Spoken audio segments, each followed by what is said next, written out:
तो hello guys, आज मैं करवाने जा रहा हूँ फ्लूइड, एक बहुत ही इम्पोर्टेंट चैप्टर क्लास 11 का जो मैं करवा रहा हूँ। ये एमबीसीसीएस में भी काम आएगा। ये लास्ट में आता है चैप्टर, पर हाँ ये अच्छा चैप्टर है। सबसे पहले तो ये काम रखिए फ्लूइड क्या होता है। Fluid anything which have tendency to flow is known as fluid. ठीक है, anything which have tendency to flow is known as fluid. ठीक है, फ्लूइड जो होता है हमारा लिक्विड प्लस गैसेस होता है। लिक्विड प्लस गैसेस के मिक्सचर को हम क्या कहते हैं? फ्लूइड कहते हैं। लिक्विड प्लस गैसेस के मिक्सचर को हम फ्लूइड कहते हैं। ठीक है, उसमें वर्ड आता है हाइड्रोस्टैटिक्स और हाइड्रोडायनामिक्स। स्टैटिक वर्ड आता है study of water at rest, study of water at motion and considering the cause of motion. ठीक है, इसके बाद आता है हमारा प्रेशर। इसके बाद क्या आता है हमारा प्रेशर। इसके बाद हमारा क्या आता है? प्रेशर आता है। ठीक है, हमने मान लो एक स्क्वायर लिया। ठीक है, ये हमारा एरिया था, ये था हमारा एरिया था। हमने ऐसे एक थ्रस्ट यहाँ पे हमेशा ये ध्यान रखना कि हमेशा परपेंडिकुलर फोर्स, नॉर्मल फोर्स या फिर थ्रस्ट भी बोलते हैं हम प्रेशर के केस में, थ्रस्ट। ठीक है, या परपेंडिकुलर फोर्स भी बोल सकते हैं। और जैसे हमारा प्रेशर पे क्या फॉर्मूला बन गया? Force upon area. कैसा यूनिट? न्यूटन पर, इसको ऐसे लिखते हैं न्यूटन पर मीटर स्क्वायर, ऐसा यूनिट पास्कल। ठीक है, और अगर हमें इसको लिमिट के टर्म में लिखना है तो pressure is equals to limit delta T tends to 0 delta F by delta A tends to 0 delta F by delta A, तो हो जाएगा हमारा डी एफ बाय डी। ठीक है, ये आ जाएगा। अब इसके बाद आता है हमारा pressure in A fluid. Pressure in A fluid, pressure in A fluid. ठीक है, ये प्रेशर का वही फॉर्मूला मैंने बताया था, नॉर्मल फोर्स अपॉन एरिया। ठीक है, ये हमारा प्रेशर इन ए फ्लूइड भी हो गया। इसके बाद हमारा क्या आता है? Atmospheric pressure. Atmospheric pressure, atmospheric pressure, atmospheric pressure, atmospheric pressure क्या होता है? एटमॉस्फेरिक प्रेशर इसको P नॉट से डिनोट करते हैं, P नॉट से डिनोट करते हैं। एटमॉस्फेरिक प्रेशर क्या होता है?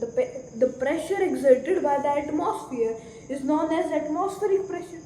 The pressure exerted by the atmosphere is known as atmospheric pressure. ठीक है, इसको हम P नॉट से रिप्रेजेंट करते हैं, जिसकी वैल्यू होती है 1.013 multiply 10 to the power 5 pascal, या फिर जो कि हमारे बराबर होती है किसके बराबर होती है हमारी ये वैल्यू?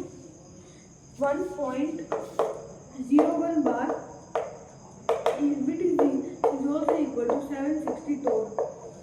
ठीक, ये भी किसकी ऐसी यूनिट होती है? ये भी किसकी यूनिट होती है? प्रेशर। ठीक है, ये कुछ हो गया एटमॉस्फेरिक प्रेशर से रिलेटेड। ये एटमॉस्फेरिक प्रेशर से रिलेटेड हो गया। ठीक है जी, चक्को एटमॉस्फेरिक प्रेशर के बाद हमारा क्या टॉपिक आता है? Density of liquid. कौन सा टॉपिक आता है? Density of liquid. डेंसिटी को किससे रिप्रेजेंट करते हैं? रो से रिप्रेजेंट करते हैं। डेंसिटी को किससे रिप्रेजेंट करते हैं? हम रो से रिप्रेजेंट करते हैं डेंसिटी को। डेंसिटी को हम रो से रिप्रेजेंट करते हैं ना। Density is equals to mass by volume. Rho is equals to mass by volume. ये याद रखने का फॉर्मूला है। ठीक, इसके बाद हमारा आता है रिलेटिव डेंसिटी। इसके बाद क्या आता है हमारा? Relative density. What is relative density?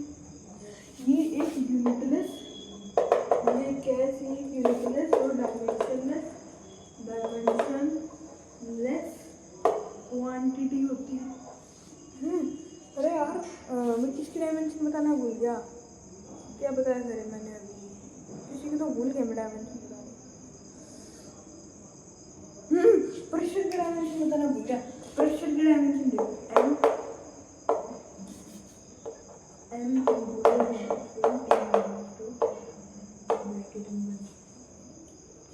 Dimension formula होता है किसका, प्रेशर का। न्यूटन डायमेंशन में पढ़ा हो कैसे निकालते हैं डायमेंशन फॉर्मूला, ठीक है। ये यूनिटलेस और डायमेंशनलेस क्वांटिटी होती है जिसको हम कैलकुलेट करते हैं relative density equals to density of substance upon density of water.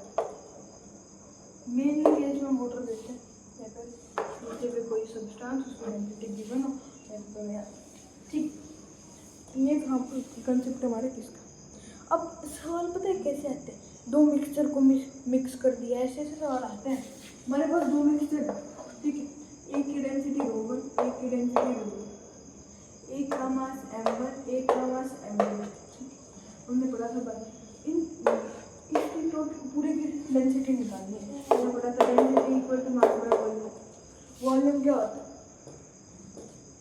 m by mass by density equal to volume. तो m1 क्या करेंगे, m1 plus m2 upon m1 by ρ1 plus m2 by ρ2। पूरे की डेंसिटी आ गया, नहीं आई, आई ना, आई ना।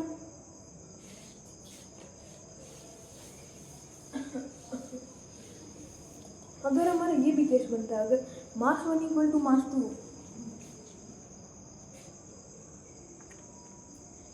अगर हमारा mass 1 equal to mass 2, m1 equal to m2, तो हमारा क्या केस बनेगा, तो हमारी डेंसिटी आ जाएगी दोनों की 2 ρ1 ρ2 अपॉन ρ1 ρ2। मैंने पढ़ा था काइनेमेटिक्स में 2 डिवीजन v2 अपॉन v1। उसी तरह रो लगा दो बस, ठीक है। अगर अब हमारा दो डेंसिटी दे दी ρ1 ρ2, उनकी वॉल्यूम दे दी v1 v2, पूरे की वो निकाल दिया टोटल डेंसिटी ρ1 v1। पहले तो देखो density equal to mass by volume होता है। इसमें हमें क्या नहीं दे रखा, मास नहीं दे रखा, मास निकाल लो। डेंसिटी इनटू वॉल्यूम क्या आ जाएगा, हमारा मास आ जाएगा। इसमें हमें क्या नहीं दे रखा, मास नहीं दे रखा, ठीक है। हमें क्या निकालना है, टोटल डेंसिटी निकालनी है ना। Density equal to ρ1 v1 plus ρ2 v2 upon v1 plus आगे इतना आ गया, चलो तो ठीक है। अब सवाल बाद में करेंगे। Effect of temperature, effect of temperature on density. इसमें एक टर्म आएगी गामा, वो मैं तुमको बाद में बताऊंगा वो क्या होती है। वो coefficient of thermal expansion, thermal coefficient of volume expansion होती है गामा। तुम ये देखो, हमने पढ़ा था रो जो है इन्वर्सली होते हैं वॉल्यूम, पता है। ये तो पता है, रो इन्वर्सली वॉल्यूम होती, पता है, ठीक। तो वैसे नहीं रो डैश बाय रो क्या बोल दिया, रो तो हमारी क्या थी, इनिशियल डेंसिटी थी ना। रो क्या थी हमारी, इनिशियल डेंसिटी। रो क्या थी हमारी, इनिशियल डेंसिटी थी। रो क्या थी हमारी, एक टाइप से इनिशियल डेंसिटी तो थी ना, थी इनिशियल डेंसिटी। उसके में क्या कर दिया, density after increase of temperature, density after increase of temperature जो हमने मान लिया डेल थीटा, ठीक। रो डैश बाय जो कितनी आ गई, तो v बाय v डैश क्या होगी, क्या होगी v by v dash, v upon v plus dv होगी, v plus v upon dv होगी। ठीक होता है कि हमारी v upon v plus v gamma del theta 1 plus 1 upon gamma del theta, ठीक।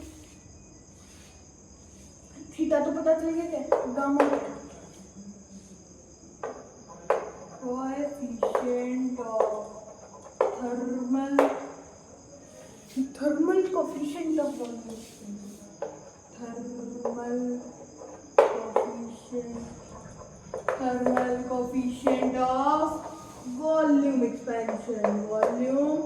Expansion, thermal coefficient of volume expansion. ठीक है, ये हम पढ़ेंगे किसमें, थर्मोडायनेमिक्स में पढ़ेंगे हमें, थर्मोडायनेमिक्स थर्मो में पढ़ेंगे हम। ठीक, जब मैं थर्मो वाला चैप्टर पढ़ाऊंगा ना, इससे इसके अगले चैप्टर उसमें हम पढ़ेंगे। ठीक, इसके बाद क्या आता है, जैसे तो ये गामा है ना, ऐसे ये भी आएगा।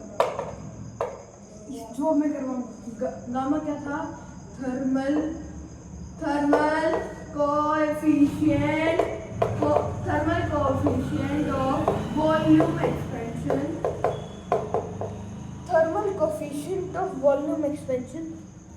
वैसे ही बल्क मॉड्यूलस, क्या देगा, बल्क मॉड्यूलस पहले से बताता चल रहा था कि डाउट क्लियर हो गया। क्या देगा ये, bulk modulus of elasticity in liquid। ठीक है, bulk modulus of elasticity in liquid. अब मैं बता रहा हूँ प्रेशर की वजह से डेंसिटी में चेंज है, उसका एक सीधा साधा फॉर्मूला होता है। क्या होता है, rho dash is equal to rho upon 1 minus dp by 1 minus dp by 3। ये सीधा साधा फॉर्मूला होता है। बात आई समझ में, नहीं आई, सीधा फॉर्मूला होता है। बता दे क्या करें फिर, होता है तो होता है भाई, हम क्या करें, होता है। तुम ना इससे सवाल करना, और मैं आप क्वेश्चन वाले सेशन में कराऊंगी। बस फ्लूइड को कल का एक और सेशन, बस फिर फ्लूइड भी खत्म। अब प्रेशर का ये फॉर्मूला तो बड़ा ही फेमस है, H इंटू रो इंटू जी। इसका मैसेज रो जी एच कितना होगा, जी एच रो किसी को याद नहीं होगा, एच रो जी रो जी एच, यही होता है। ठीक, अब हमारा प्रेशर डिफरेंस आ जाता है, प्रेशर डिफरेंस आ जाता है।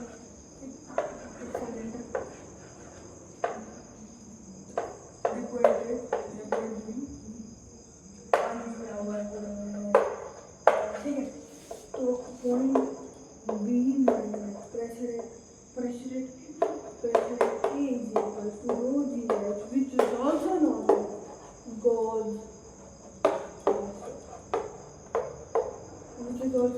gauge pressure। ठीक है, which is also known as gauge pressure। इसके बाद आता है हमारा एटमॉस्फेरिक प्रेशर और हाइट का ग्राफ।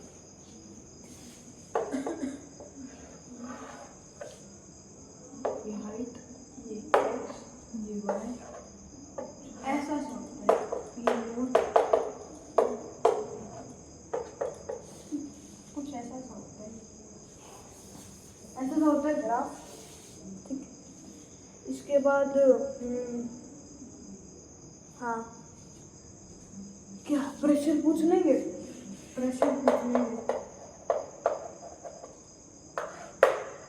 एक तो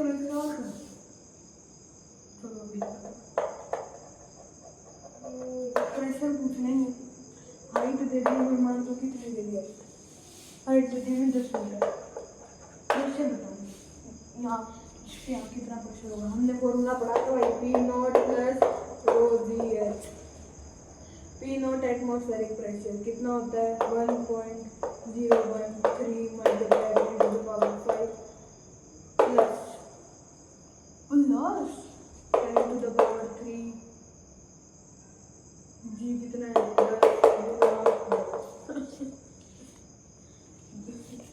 ठीक है, इसे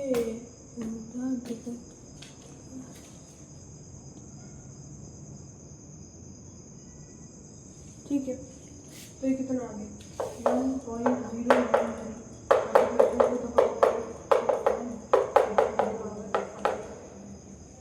आ गया, ये आ गया ना हमारा।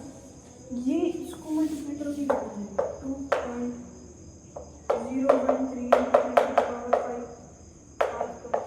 इसको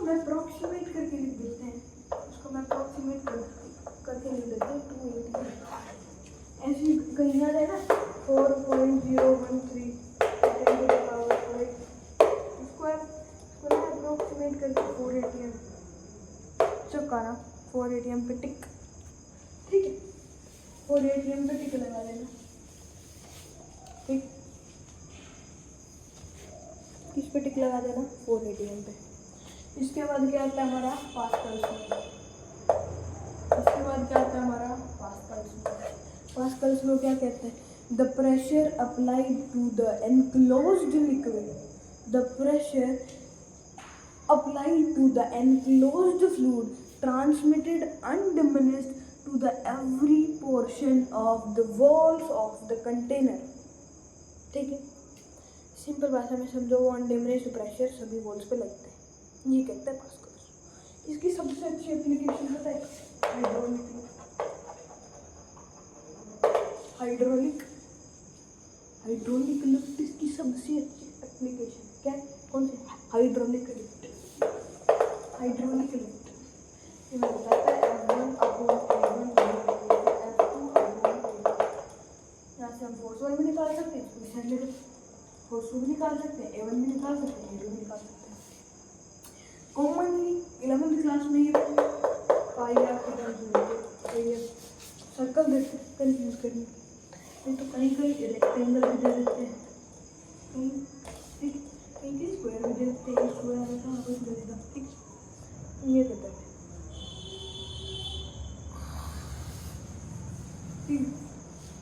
ठीक है। अब इसके बाद होता है हमारा मेजरमेंट ऑफ प्रेशर, क्या होता है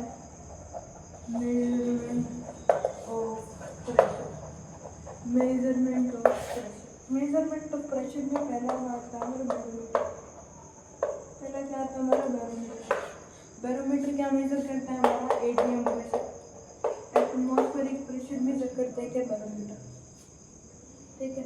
दूसरा आता है मैनोमीटर ये हमारा लिक्विड का प्रेशर है मेजर करता है, ठीक इतना हो गया।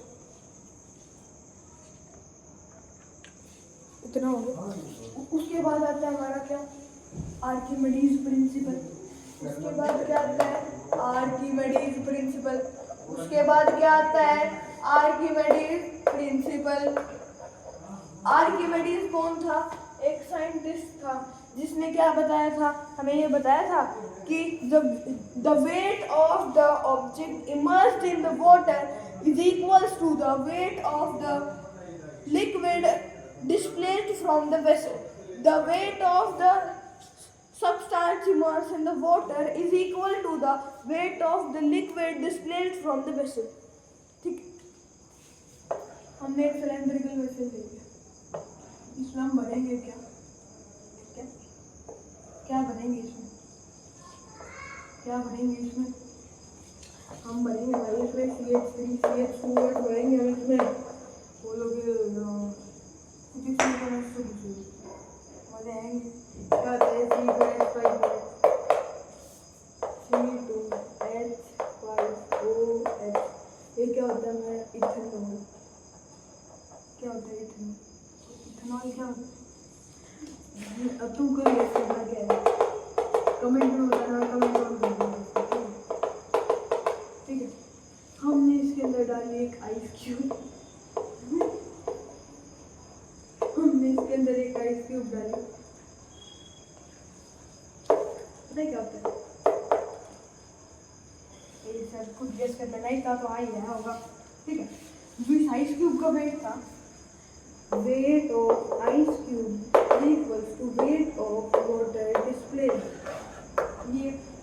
ये बताया था आर्किमिडीज नाम के साइंटिस्ट ने। अब कुछ डायरेक्ट इक्वेशन आती है जो कि तुम्हारे क्वेश्चन सॉल्विंग में डेफिनेटली हेल्प करेंगी, अगर वो दिख जाए तो डायरेक्ट इक्वेशन लगा दें तुम्हारे क्वेश्चन। अपरेंट वेट पे इक्वेशन से ऐसा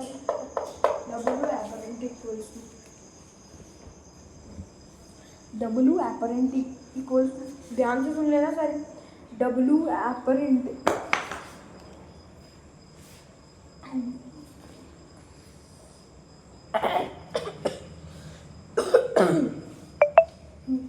W apparent is equals to volume into acceleration due to the positive minus. Multiply में ध्यान रख लेना, मल्टीप्लाई में तुम क्या रख लेना, ध्यान रख लेना, मल्टीप्लाई में ध्यान रख लेना। मैं बता रहा हूँ, जो मैं रोएस लिखूंगा वो डेंसिटी ऑफ बॉडी होगी, और जो मैं रोयल लिखूंगा वो डेंसिटी ऑफ लिक्विड होगी। बता रहा हूँ, ध्यान रख लेना।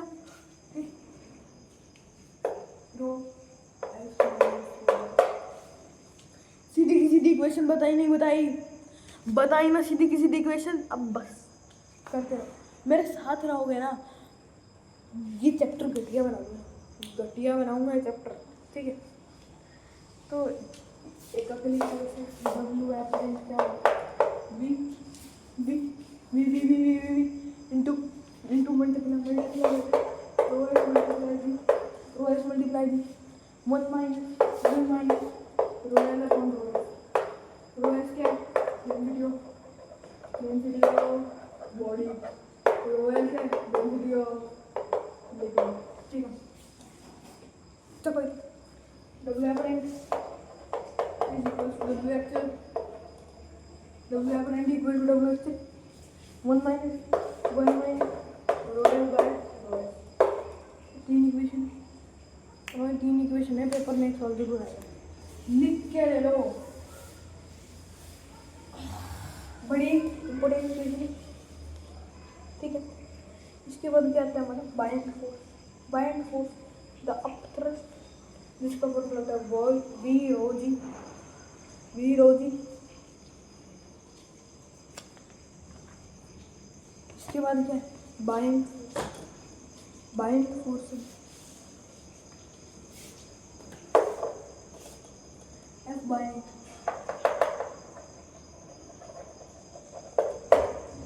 फोर्स का क्या फॉर्मूला, सीधी सादी बात है,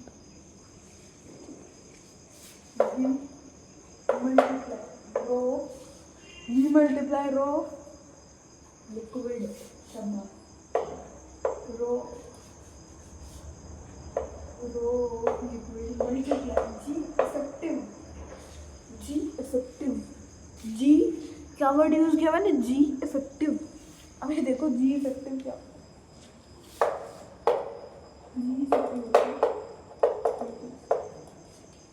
ये क्या होता है हमारा जी इफेक्टिव। बाइंड फोर्स क्या होती है, V into rho L into G effective. V rho G भी हम बोल देते हैं जल्दी में, पर जी इफेक्टिव लेना होता है हमें, जी हमें क्या लेना होता है, इफेक्टिव लेना होता है।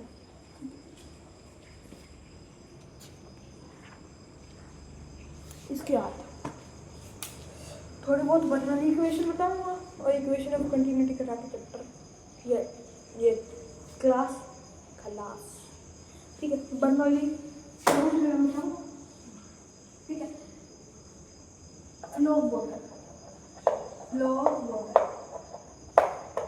एक होता है हमारा इक्वेशन ऑफ कंटिन्यूटी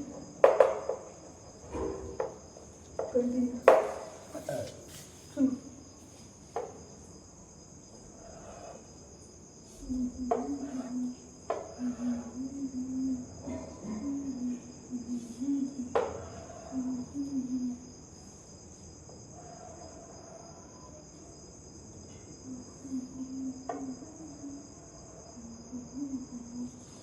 ये इसका क्रॉस सेक्शन एरिया A1, इसका क्रॉस सेक्शन एरिया A2, इसके अंदर इससे पानी निकल रहा है, इससे पानी निकल रहा है। वही बच्चे सोचते हैं भाई इससे जल्दी पानी निकल रहा है, इससे जल्दी पानी निकल रहा है, मतलब पानी ज़्यादा निकल रहा है, इससे धीरे धीरे पानी निकल रहा है, पानी इससे भी उतना ही निकलेगा। ये इक्वेशन ऑफ कंटिन्यूटी हमें ये बताता है A1 B1 A2 B2। ये हो गया आपका NaCl का। NaCl में बिल्कुल ये इक्वेशन पूछ रखी, A1 B1 equal to A2 B2, बिल्कुल ये इक्वेशन पूछ रखी, बस फिर डायग्राम बना रखा था ऊपर का। पानी में वेलोसिटी का फॉर्मूला रट लो, √2g, ठीक है, वेलोसिटी का फॉर्मूला, ठीक है। अब last topic Bernoulli equation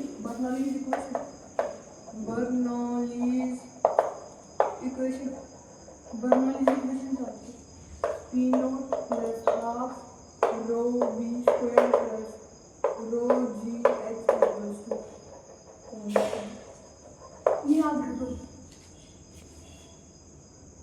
Bernoulli's equation में क्या होगा।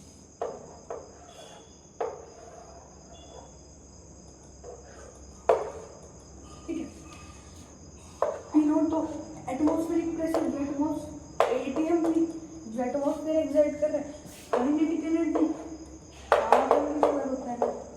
ठीक, काइनेटिक एनर्जी किससे बढ़ी, इसको सीधा सीधा याद कर लो, atmospheric pressure P not plus half M V square plus M G H. ये बताऊंगा यार, क्योंकि मोटर के फ्लो की वजह से काइनेटिक एनर्जी बढ़ी, हाइट बढ़ने की वजह से क्या बढ़ी, बड़ी पोटेंशियल एनर्जी बढ़ी, जिसका formula M G H half M square, M की जगह दोनों को तो बन गया बर्नौलीज इक्वेशन की क्या बन गई, P not plus half rho v square plus rho ji H. ये बन गई। चलो तो आज की क्लास में इतना ही, बाकी एक क्लास और लूँगा, उसके बाद मैं उसमें मैं सारे बताऊँगा कैपिलैरिटी वगैरह। ठीक है, उसके बाद मैं एक और क्लास लूँगा वो न्यूमेरिकल वाली, ठीक, वो बताऊँगा आज। ठीक है, वो हमारा force and Newton laws of motion पूरा हो चुका है, बस हमारा एक टॉपिक बचता है जिसका नाम है फ्रिक्शन, एंगल ऑफ रिपोज और equation of motion through a rough inclined plane, बस यही बचते हैं 3 टॉपिक, बस हो जाएगा। इससे अगली वीडियो मेरी आएगी force and Newton laws of motion की, फिर उसके बाद दोबारा से फ्लूइड की हम शुरू स्टार्ट करेंगे उसमें बर्नौलीज इक्वेशन। ठीक है, तो गाइस आज के लिए इतना ही, मिलते हैं बाकी की वीडियो में।